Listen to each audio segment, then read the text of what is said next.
ভজনের কুকীর্তির প্রমাণ সামনে নিয়ে আসলো গীতা। সম্পূর্ণ জানতে দেখতে থাকো। হসপিটালে প্রলয় কাব্যর মুখোশটা টেনে খুলে দেয় আর বলে, তুমি কি ভেবেছিলে যে তুমি এত বড় কুকীর্তি করবে আর কেউ জানতে পারবে না?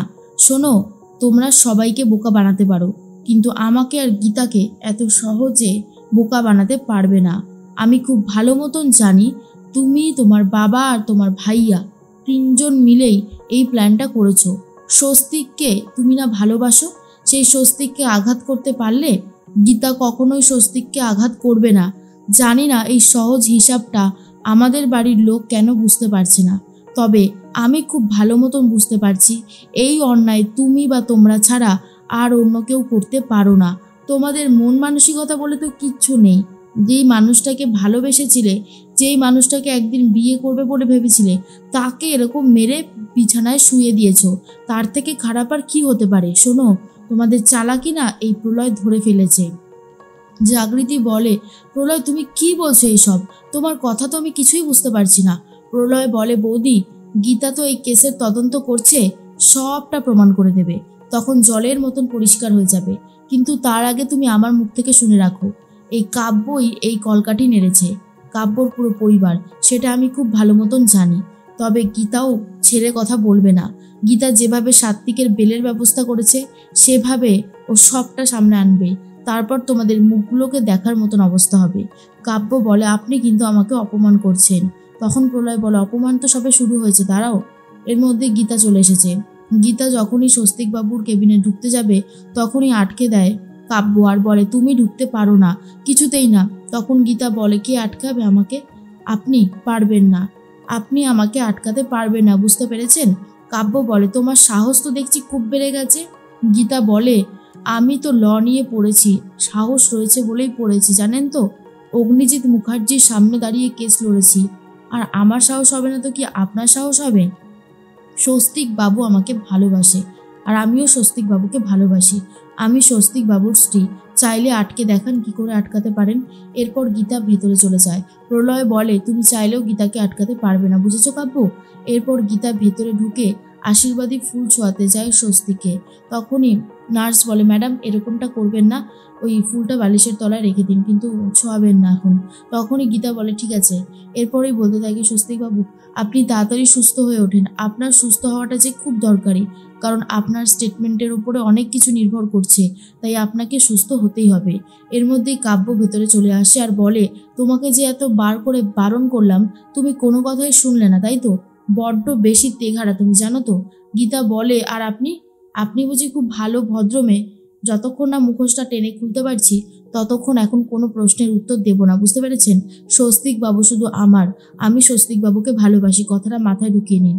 এর মধ্যেই কাব্যর কাছে ফোন এসেছে আর বলে, হ্যাঁ ভাইয়া বল। তারপরে যেই খবরটা জানতে পারে, সেটা শোনার পর চমকে যায়। অন্যদিকে অগ্নিজিৎ মুখার্জি আর জাগৃতি দুজন মিলে চলে গেছে গীতার বাড়িতে। গীতার মা স্বপ্না দেবী চা আর বিস্কুট নিয়ে এসেছে, যেটা দেখার পর অগ্নিজিৎ মুখার্জি বলে, এত সস্তার চা বিস্কুট আমরা খাই না। আমাদের বাড়িতে কত লাখ টাকার চা আসে জানেন? জানলে অবাক হয়ে যাবেন। যাই হোক, আমি এসেছি এখানে একটা রফা করতে, আর আমি সেই রফাটা করেই চলে যাব। আপনার মেয়ে, আপনার ছোট মেয়েকে বোঝান ওর সাথে মুখার্জি বাড়ির আর কোনো সম্পর্ক নেই। তারপরেও যেন ও কোনোভাবেই আমার ছেলের জীবনে না আসে। এরকম হুটপাট করে হসপিটালে চলে যাওয়া, হুটপাট করে আমাদের বাড়িতে চলে যাওয়া, এইসব যেন না হয়, আমি বলে দিচ্ছি আপনাকে। তখনই গণেশ বলে, শুনুন অগ্নিজিৎ মুখার্জি, আমার মেয়েকে তো আপনি ভয় পান, আর সেটা আমি বুঝে গেছি।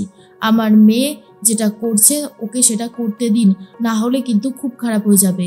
আমার মেয়ের নামে যে সমস্ত বদনাম রটিয়েছে, সেই বদনাম সরাতে গেলে আমার মেয়েকে এই কেসটা লড়তেই হবে, আর ও এই কেসটা লড়বে। অগ্নিজিৎ মুখার্জি বলে, না ও এই কেস লড়বে না, ওকে আমি সহ্য করতে পারছি না। এর মধ্যে গীতা এসে বলে, কেন? আমি আপনার কোন পাকা ধানে মইটা দিয়েছি শুনি, যে আপনি আমাকে সহ্য করতে পারছেন না? শুনুন অগ্নিজিৎ মুখার্জি, আমি তো এই কেসটা লড়বই, আর সাত্বিক মুখার্জিকে নির্দোষ প্রমাণিত করে আমি নিজেকেও নির্দোষ প্রমাণিত করব। আর সেই সময়টা কিন্তু এসে গেছে, এই কথাটা মনে রাখবেন। আপনি যদি চলেন ডালে ডালে, তাহলে আমি চলি পাতায় পাতায়। অগ্নিজিৎ মুখার্জি বলে, তাহলে ভদ্রভাবে তুমি কথা শুনবে না? গীতা বলে, আমি কথা তো শুনেছি, আমি এখন আসল সত্যিটা সামনে নিয়ে আসতে চাই, কথাটা মাথায় রাখবেন। এরপর অগ্নিজিৎ মুখার্জি জাগৃতিকে নিয়ে চলে যায়। আর অন্যদিকে তখনই স্বপ্না বলে, কি শুরু করেছিস তুই? আবার আবার কেন এত ঝামেলা করছিস? কেন বলতো, আমাকে কি তুই একটু শান্তিতে থাকতে দিবি না? গীতা বলে, মা তুমি বুঝতে পারছো না, এখানে অনেক বড় বড় চক্রান্ত চলছে। আর আমি যদি এই চক্রান্ত না থামাই তাহলে আরও অনেক মানুষের প্রাণ যাবে, আরও অনেক মানুষ অসুস্থ হয়ে পড়বে। তাই আমাকে এই চক্রান্তটাকে ভাঙতেই হবে। এর মধ্যেই পদ্মকে নিয়ে আসে। আর তখনই স্বপ্না বলে, বল পদ্ম, বল তুই কি শুনেছিলিস, উত্তরটা দে পদ্ম।